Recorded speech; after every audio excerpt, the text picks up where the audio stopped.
जिसके लिए मैं सर्वप्रथम अपने पूरे महिला मंडल परिवार को यहाँ पर आमंत्रित करूंगी कि वो यहाँ पर आए और अपना पात्र परिचय दें।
वाले राव परिवार सहित भूमि पूजन के लिए पधार रहे हैं।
मंदिर के इस गड्ढे के अंदर बनेगा? नहीं ना बेटा, पहले आधारशिला रखी जाएगी, फिर उस पर मंदिर का निर्माण होगा। आई, लेकिन इस गड्ढे में तो पानी है, पानी कहाँ से आया इसमें? पानी है मतलब जमीन के अंदर पानी का स्रोत होता है। फिर तो यहाँ करना चाहिए। पूजन विधि संपन्न हुई। शुभ मुहूर्त में आधारशिला को गड्ढे में रख दीजिए। रुकिए, आप ऐसा नहीं कर सकते। नहीं बेटा, यहाँ इस गड्ढे में तो पानी इसकी जगह कुआं बनेगा। नहीं बेटा, यहाँ मंदिर का शिलान्यास हुआ, मंदिर तो यही बनेगा। तो क्या हुआ पुजारी काका, हमारे गांव में भी कुआं नहीं है। अरे कुआं नहीं तो क्या हुआ, पर नदी तो है, वहाँ से सभी को पानी प्राप्त हो जाता है। नदी तो है काकी, लेकिन कोसों दूर गांव की महिलाओं को पानी लाने में बहुत श्रम करना पड़ता है और समय भी लगता है। यहाँ कुआं बनने से गांव के लोगों को चौका लगाने में, जानवरों को, पेड़ पौधों को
और इतनी बड़ी सोच, सच ही कह रही हो तुम।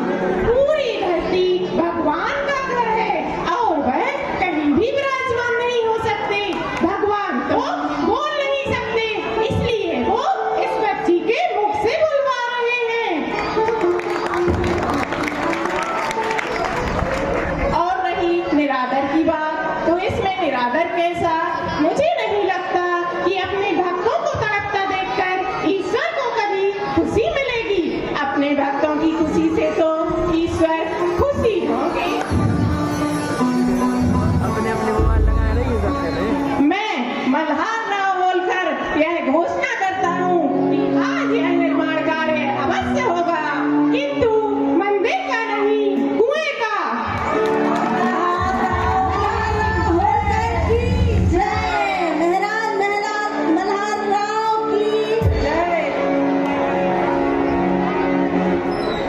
तुम्हारी सूझबूझ और दूरदृष्टि की सोच ने मुझे बहुत प्रभावित किया है बेटी। तुम्हारी जन कल्याण की भावना एक दिन तुम्हें जनता की नायिका बनाएगी और यह सौभाग्य मालवा राज्य को ही प्राप्त होगा। पंडित जी, महाराज। हमारे युवराज खांडेराव का विवाह पुत्री अहिल्या से तय किया जाए। जी महाराज, जैसी आपकी आज्ञा। रानी अहिल्या की, रानी अहिल्या की। इस तरह आप लोगों ने देखा महाराज होलकर अपने प्रेम और विश्वास के कारण रानी अहिल्या को राज दरबार का प्रमुख पदाधिकारी बनाया गया और अहिल्या द्वारा स्थापित हथकरघा उद्योग से मालवा के व्यापार में समृद्धि और अधिक वृद्धि और लोकप्रियता बढ़ती गई और संपूर्ण मालवा वासियों को के वह दिलों में राज करने लगी। अब देखिए आगे का सीन राज दरबार का।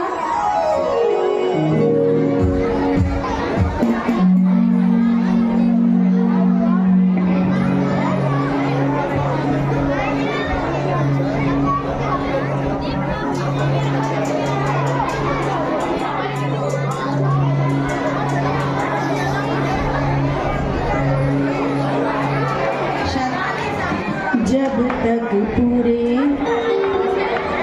भैया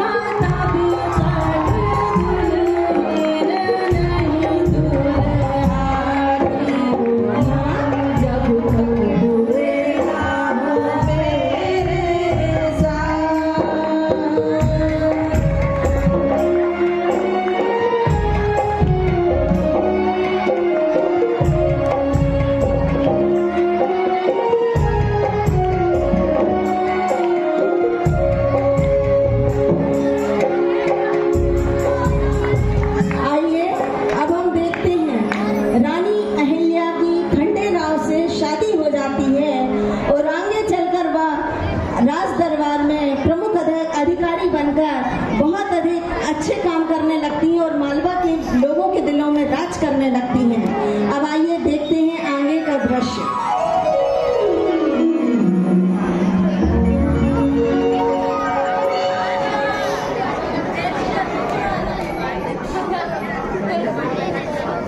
महाराज की जय हो। महाराज, कुछ बनकर महिलाएं आपके दर्शन करना चाहती हैं, क्या उन्हें दरबार में उपस्थित किया जाए? उन्हें सम्मानपूर्वक अंदर लेकर आइए सेनापति जी। समस्त महिलाएं दरबार में उपस्थित हो।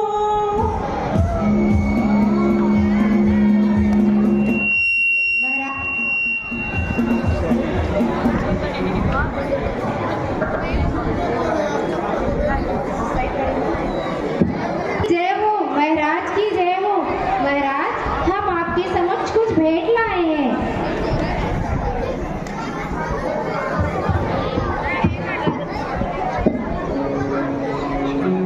वाह, कितनी सुंदर साड़ियाँ हैं, बहुत सुंदर। हमारा सौभाग्य है कि आपने इसे स्वीकार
मशरूम की बाजार में बहुत मांग है। यदि हम अपना व्यापार बढ़ाते हैं तो लाखों लोगों को रोजगार मिलेगा और जिससे अपना व्यापार आगे बढ़ेगा और यही होगा सही मायने में विस्तार। नहीं नहीं, सीमा का विस्तार वस्त्रों से नहीं, शस्त्र ही उठाना पड़ेगा। शस्त्रों से सीमा का विस्तार नहीं हो सकता युवराज जी। शस्त्रों का विस्तार शस्त्रों से नहीं हो सकता युवराज जी। उसके लिए उनके आय के साधन उपलब्ध कराने होंगे। तो अब क्या राजा अपने राज्य का विस्तार ना करे? विस्तार से ज्यादा हमें विकास पे ध्यान देना चाहिए। जब अपने उद्योग और व्यापार सभी दिशाओं में फैलेंगे तो अन्य राज्य भी हमसे जुड़ जाएंगे और यही होगा सही मायने में राज्य का विस्तार। प्रजा से अलग राजा की एक दुनिया, शौक और महत आकांक्षाओं की अहल्या। प्रजा की सुरक्षा करना एक राजा का कर्तव्य है, किंतु शौक और आदत के वशीभूत होकर तलवार उठाना अपराध है। तो अब क्या हमें अपराधी घोषित करना चाहती है अहल्या? नहीं नहीं युवराज जी, हम तो आपको सत्य से साक्षात्कार कराना चाहते हैं। इतिहास साक्षी है इस बात का, तलवार की नोक पर ही साम्राज्य का विस्तार हुआ है अहल्या। इतिहास इस बात का भी साक्षी है युवराज कि राजा महाराजाओं ने हथकरघा, हस्तशिल्प और कलाओं से भी व्यापार बढ़ाया है। जैसे दूध में शक्कर की तरह संस्कृति के सम्मिश्रण से भी साम्राज्य का विस्तार हुआ है। मानचित्र में तो विशाल साम्राज्य बहुत अच्छा लगता है खांडेराव, किंतु साम्राज्य की विशालता उसके क्षेत्रफल से नहीं बल्कि उसकी प्रजा की सुरक्षा, खुशहाली, समृद्धि और उसके जीवन स्तर से तय होती है। कोई भी साम्राज्य आज तक अपनी प्रजा को सुरक्षित किए बिना कभी टिक नहीं सका। तुम्हारा कहना उचित है अहिल्या। बाबा साहेब आशीर्वाद दीजिए। अहिल्याबाई होकर यह संकल्प लेती हूँ कि वस्त्रों की इस बुनियाद को हमेशा आगे बढ़ाऊंगी और मालवा की कलाओं और संस्कृति को आगे तक पहुँचाऊंगी। बोलो भारत माता की, भारत माता की। आचार्य श्री विद्यासागर जी महाराज की, गणपति माता जी की, कारिका संघ की।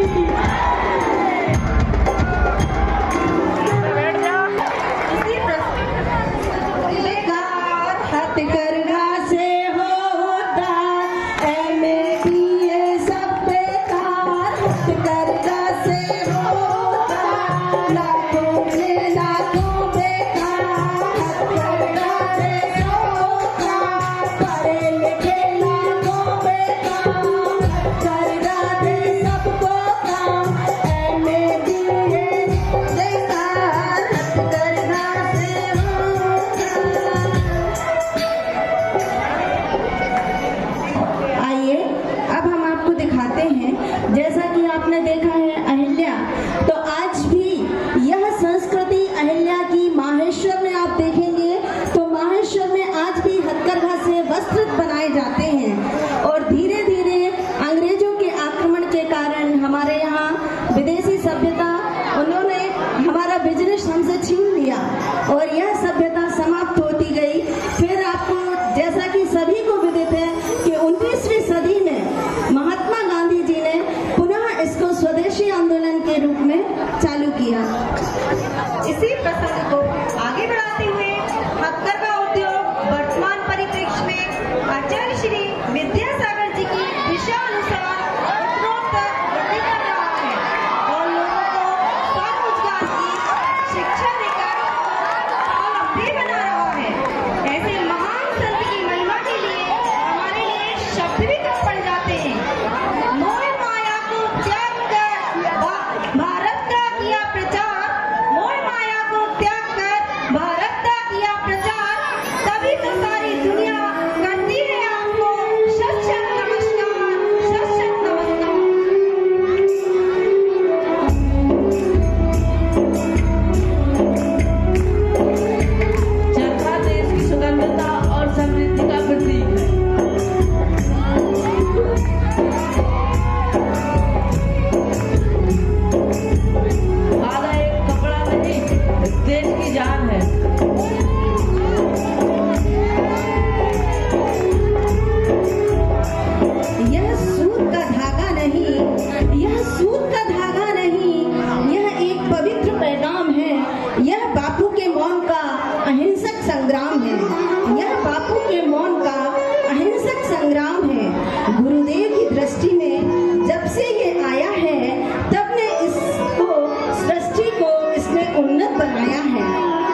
जात पात रंग भेद को छोड़कर इसने कैदियों को भी कर्मठ बनाया है, उन्हें नया जीवन दिलाया है और अपनी करनी से सारे जग को भारत का यशगान सुनाया है।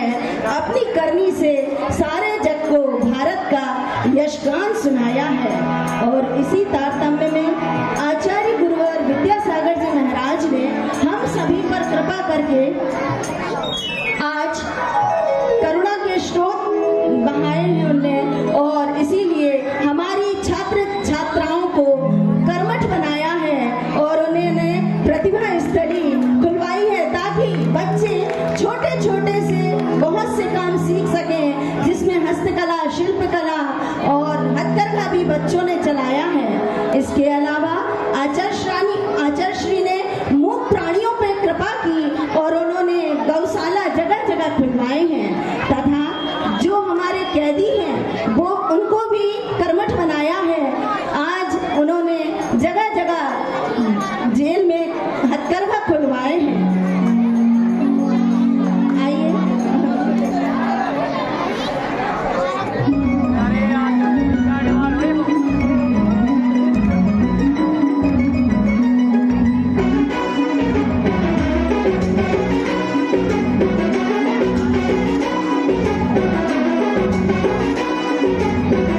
इंडिया नहीं भारत बोलो जिनका अभियान है, जिनको अपनी हिंदी भाषा पर अभिमान है, जो संदेश स्वदेशी अपनाओं का दे रहे, हथकरघा प्रतिभा स्थल जिनका वरदान है, जिनका सपना है भारत के नवनिर्माण का, नवनिर्माण का। चौदिश परचम विद्यासागर जी के नाम का, हर कोई दीवाना है जिनकी मुस्कान का। चौदिश परचम विद्यासागर जी के नाम का, हर कोई दीवाना है जिनकी मुस्कान का। गुरुवर नाम का है, गुरुवर नाम का।